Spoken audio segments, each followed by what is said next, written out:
Now, there are a couple different ways of defining terms. The one that we were just considering is something that's called a reportive definition. That is reporting on what the meaning is. And in a reportive definition, the definiens, the thing doing the defining, the right side, is synonymous, has the same meaning as the thing on the left.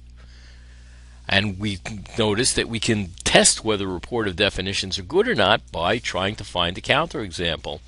Counterexample report to this kind of definition, a reported definition, is a case that satisfies one side of the definition but not the other side. And in the absence of counterexamples, we said a reportive definition is going to be good, and we'll use it to help clarify the meaning and make sure we're being consistent in our use of terms in argument.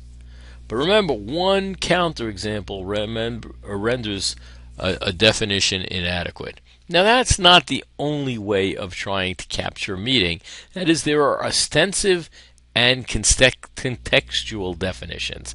That is, an ostensive definition is when you actually point out, that's by ostension, that is, you're pointing out things, cases, which, and those are kind of the definiens, the thing doing the defining, and those are cases to which the definiendum applies.